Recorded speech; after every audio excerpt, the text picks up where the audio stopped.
Brian Russell. When I was playing baseball, Utah's in town to play the Bulls. They're practicing at the facility. I go over to say hello to John and Carl. And this kid, Brian Russell, comes up to me and said, man, why you quit? Why you quit? Man, you knew I could guard your ass. I couldn't, you had to quit. I said, Carl, you need to talk to this dude, man. No, he's just a young rookie. But from that point on, he's been on my list. 17 seconds from championship number 6. What about the last shot you ever took as a member of the Chicago Bulls? The last shot. What was that shot? Game 6. Utah. The Bulls can win it right here. The Bulls can win it. Unbelievable. 13 seconds left. Jordan left side. I practice as if I'm playing in a game. So when the moment comes in the game, it's not new to me. That's the beauty of the game of basketball. That's the reason why you practice. That's the effort. So when you get to that moment, you don't have to think. Instinctively, things happen. Jordan a drive. Hangs, fires,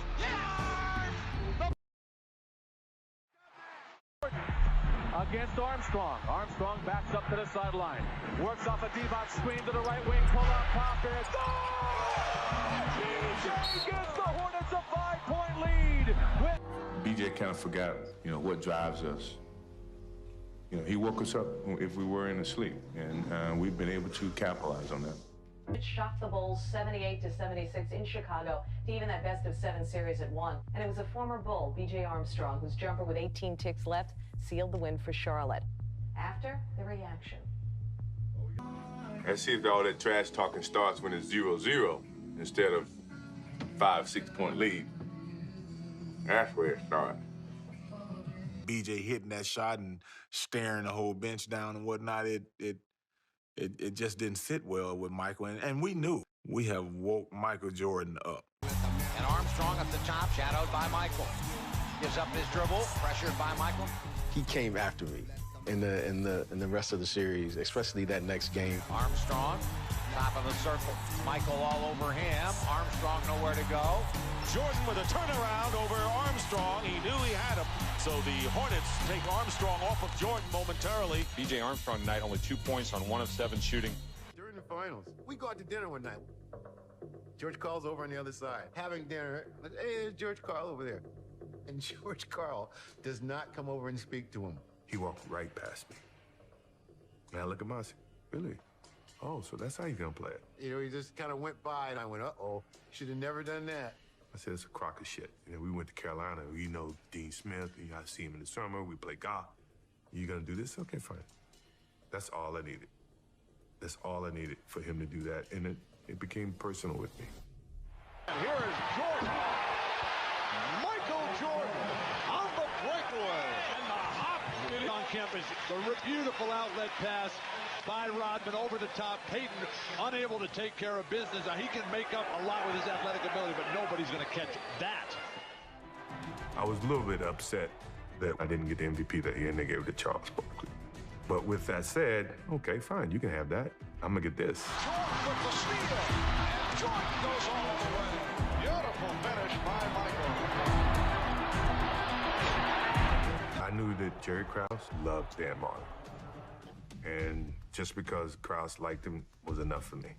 You think he's a great defensive player? Okay, fine. I'm gonna show you that he's not. Jordan spins away on Marley. He'll take it all the way to the basket and drops it in. I put it in my mindset that if I don't do this, then they're gonna consider him on the same level as me. And that motivated me to attack. Suns by 4. Michael has 29. Jordan, there's the penetration. 5 seconds to shoot. 3, 2, count it. That sounded like a countdown for a launch.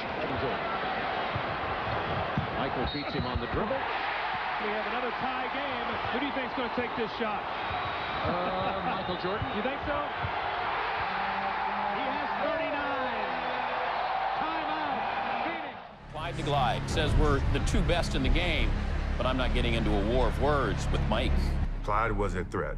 I'm not saying he wasn't a threat, but me being compared to him I took offense to that.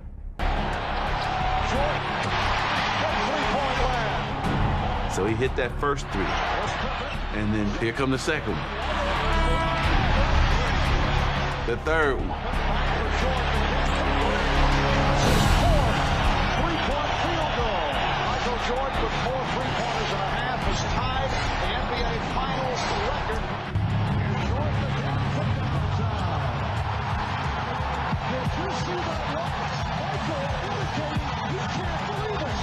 NBA championship record, 35 points in the half. He was like, I'm killing this dude.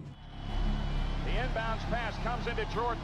Here's Michael at the foul line. A shot on Elo. Good! The Bulls win! They win! And Chicago has not gotten the Cavs 101. We've indicated from when we started the playoff, the dim look that everybody was giving us. Even I asked you in the locker room, I asked everybody, what was the feeling back in Chicago? Did it write us off yet? And you said some of them have written us off. I said, well, tell those guys to stay home. Get the fuck out of here. Go fucking anywhere, but you out of here. Whoever's not with us, all you fuckers go to hell. Infamous Jordan rules, the Pistons' defensive tactics designed to contain their namesake, are enforced whenever Michael is on the floor. As soon as he steps in the paint, hit him. Chuck Daly said, this is a Jordan rule. Every time you go to the fucking basket, put him on the ground. How bad do you want it? Are you willing to be injured to score a basket? I don't know how you came out of it alive. We tried to physically hurt Michael. Jordan had no place to go. Robert. How legitimate was the hatred between those Bulls teams and those Pistons? Oh, I hated him. And yeah, he carries even to this day. They made it personal. Do you know the Bradford Smith story? Has anybody told you that? This was back in '93. At one guard. The Bullets were terrible. Bradford Smith was their draft pick. But this is what I always say, you never know. It could be your night. You never know. This night is Bradford Smith's night. Bradford Smith left wing drains it. Bradford Smith came off the screen from 16. Wow. Baseline. Smith has hit everything else from there. Wanted another one. Bradford Smith had a game. I mean, he had a game of games. Inside Jordan posted up against Smith. And for whatever reason, Michael couldn't make a basket. Spins in the lane. Couldn't get it. Bradford Smith. Michael hits him on the body, and he nails it.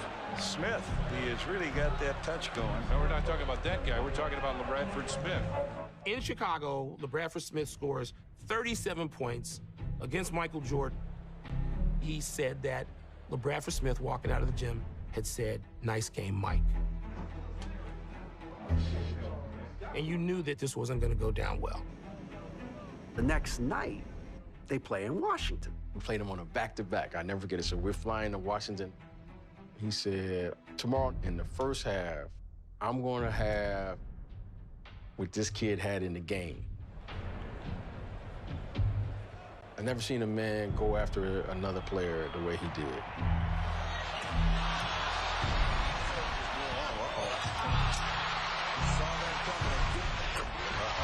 Jordan scores 36 in the first half. He's concentrating almost solely on LaBradford. He took such umbrage at a guy saying, "Nice game, Mike," that he torched and humiliated him. Here at the United Center, and the Orlando Magic gets the victory. Look at Horace. They're booing him up on the shoulders, Bob. That was one of Michael's lowest points, is when they came back and they didn't win. He hated the fact that Horace was on the other team when they beat him. That's what he took to heart. After the season, usually there's a time period where Michael takes some time off. The night they lost to Orlando, I said, "Michael, I'm about to get out of here. Let me know when you want me to see you, because I'll see you tomorrow." If you know MJ, as I do very well, only thing he was doing during the summer, having Orlando Magic on his mind. That's all. We didn't have a chance. Shot clock at 5. Jordan with the pull-up. Yes. 45 points for Michael Jordan. The Bulls have swept the Magic. Jordan finishes with 45 points.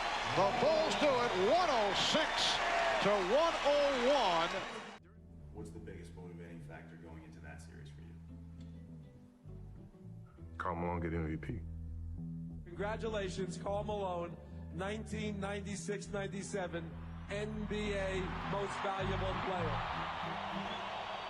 Karl Malone was the most valuable player that year, so here was added motivation for Michael, right? He thought he should have been the MVP. So we knew immediately where this was going. I'm not saying he wasn't deserving of it. All I'm saying is that fueled the fire in me and said, okay, you think he's the MVP? Okay, fine, no problem. 9 and 2/10 seconds to go. Scores tied. 9 seconds left. Oh, he missed the ball. Here is Michael, 4 on the shot clock. Against Russell. Michael hangs, fires, scores! Knocked it in, Bulls win! He knocked it in at the buzzer, Bulls win! How many times has he done that? If I had to pick a team that gave us the toughest time in the East, Indiana was probably the toughest outside of Detroit. They were tough. Every time I go in that fucking game and come out, I got a new scratch. It became personal with me. For Michael Jordan, in this his 36th playoff series, it's just his 3rd Game 7. But MJ offers assurances that the dynasty will not end here tonight. We're gonna win Game 7. Reggie running off screens, but it's Smith with a quick turnaround and miss. Dale Davis can't hit the tip. Longley has it, protects the ball, and on to the finals.